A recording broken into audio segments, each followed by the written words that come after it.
आप लोगों की माइंड में एक सवाल आता था कि किस सेगमेंट में काम किया जाए, स्टॉक्स में किया जाए, बैंक निफ्टी में किया जाए, निफ्टी में किया जाए, सेगमेंट क्या बला है और कितने टाइप के ऐसे चीज हैं जिसमें हम लोग ट्रेड कर पाएंगे। तो इस वीडियो में हम लोग ये समझते हैं और अच्छे से समझते हैं। सेगमेंट के ऊपर बात है। सेगमेंट क्या होता है? सेगमेंट के ऊपर सबसे पहला पॉइंट है इक्विटी सेगमेंट। कई तरीके के सेगमेंट है, इक्विटी है, डेरिवेटिव है, कमोडिटी है, करेंसी है, बहुत सारी चीजें हैं। तो इक्विटी है, इक्विटी में क्या कर सकते हैं? इक्विटी में बहुत सारे स्टॉक्स होते हैं जिस पर हम लोग ट्रेड करेंगे। वो स्टॉक्स जो कि लिस्टेड हो, लिस्टेड मतलब कि जो कि एनएससी एंड बीएसई पर लिस्टेड हो, जहां पर हम लोग बाय और सेल कर सकते हैं। तो दो तरीके का बाय और सेल होगा। नंबर 1 पॉइंट कि हम लोग बाय कर लिए और उसे होल्ड करते हैं, तो वो हो गया एक इन्वेस्टिंग, वो एक इन्वेस्टिंग हो गया, या वो हो गया एक लॉन्ग टर्म पोजीशन बन गया हमारा कि लंबे समय तक हम लोग होल्ड करेंगे, होल्ड करेंगे। और नेक्स्ट पॉइंट है इंट्राडे।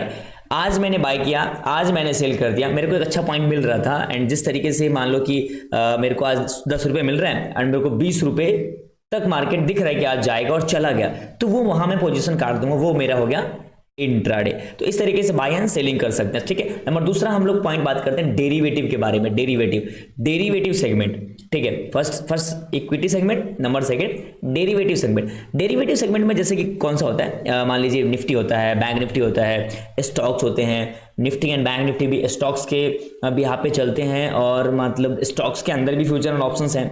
तो वो चीजें जहां पर फ्यूचर ऑप्शंस काम किया जाता है वो हो गया डेरिवेटिव सेगमेंट, जिसके अंदर मान लो कि स्टॉक डेरिवेटिव हम लोग समझते हैं कि किसी भी स्टॉक में किस तरीके से हम फ्यूचर ऑप्शंस काम करेंगे। ये मान लीजिए कि एक स्टॉक है कोलगेट। ठीक है। और इसमें मान लीजिए कि हम लोगों को लगता है कि यहां से बाइंग आने वाला है, तो इसमें हम किस तरीके से करेंगे? मान लेते हैं तो राइट क्लिक करेंगे माउस का एंड ऑप्शन चेन पे जाएंगे, तो हमारे पास एक जो लेफ्ट में दिख रहा है कॉल और जो राइट में दिख रहा है इस तरीके से यहाँ पे पुट। इसका मतलब है कि यहाँ पर हम लोग कॉल बाय करेंगे, मार्केट ऊपर जाएगा, पुट बाय करेंगे, मार्केट नीचे जाएगा। तो ये हो गया फ्यूचर ऑप्शंस। यहाँ पर इसका भाव हमारे पास में चल रहा है कि 74 पे चल रहा है, इधर ये 46 पे चल रहा है, 70 पे चल रहा है। ठीक है। तो ये हो गया हमारा स्टॉक्स के डेरिवेटिव। एंड नंबर दूसरा पॉइंट यहां पर हम लोग करते हैं कि फ्यूचर एंड ऑप्शंस करेंगे हम लोग बैंक निफ्टी में, सेंसेक्स में, मिड कैप में या फिर निफ्टी में किसी में। तो मान लेते हैं निफ्टी में, तो सेम चीजें राइट क्लिक करेंगे, ऑप्शन चेन में जाएंगे और यहां पर इसका कॉल एंड पुट का दोनों का ओपन हो जाएगा। अगर हमें लगता है कि मार्केट ऊपर जाएगा, कॉल बाय करेंगे, नीचे जाएगा तो पुट बाय करेंगे। ये हो गया हमारा डेरिवेटिव जो कि इंडेक्स का हो गया। ठीक है, इंडेक्स का हो गया। अब नंबर तीसरा पॉइंट हम लोग बात करते हैं कमोडिटी मार्केट का। अच्छा, ये मार्केट जो हमारा है सुबह 9:15 पे खुल जाता है और 3:30 पे बंद होता है, ये सारी चीजें आपको मालूम है। इसलिए बता रहा हूं क्योंकि अभी मैं बात करने वाला हूं कमोडिटी मार्केट के बारे में। तो कमोडिटी मार्केट में होता है जैसे कि crude oil, silver, gold, gas, ये सारी चीजें उसमें ट्रेड होता है। एंड इसका ट्रेडिंग का टाइम है मॉर्निंग 9 बजे से लेकर शाम तक चलता रहता है, 11 साढ़े 11 रात तक चलते रहते हैं। बीच में कोई 20-25 मिनट का इसका गैप होता है, इसके अंदर आप ट्रेड कर सकते हो।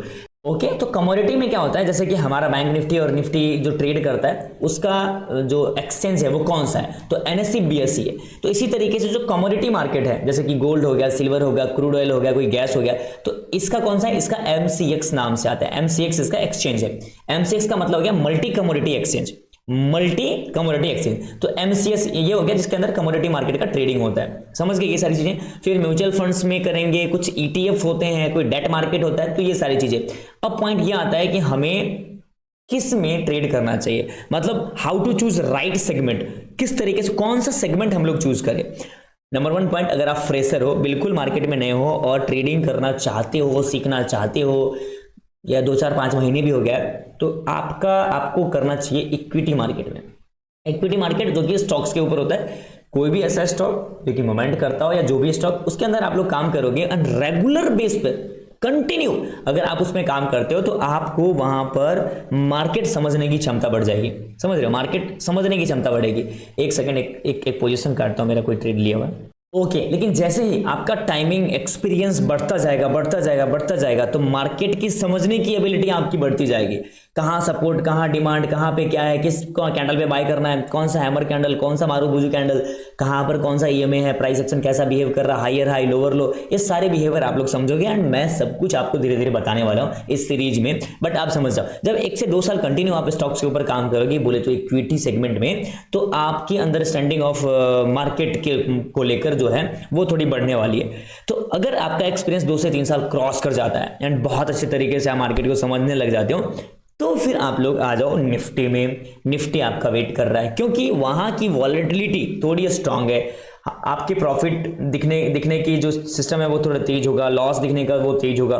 तो इसमें काम करो, इस तरीके से आपका नॉलेज बढ़ेगा। सो सिंपल सेगमेंट के बारे में आई होप आप समझ गए होंगे किस तरीके से किस सेगमेंट में हम लोगों को काम करना चाहिए। इक्विटी क्या होता है, डेरिवेटिव क्या होता है, कमोडिटी क्या होता है, अच्छा म्यूचुअल फंड ETF के बारे में मैं बताऊंगा आप लोगों को, ठीक है। तो इस तरीके से डेट मार्केट क्या होते हैं, आपको किस तरीके से किस में चूज करना है, ये चीजें आप लोग समझ गए। अच्छा करेंसी के ऊपर भी होता है, ये सारी चीजें डिटेल में आपको मालूम पड़ता रहेगा। Thank you so much, segment आपको समझ में आ गया होगा।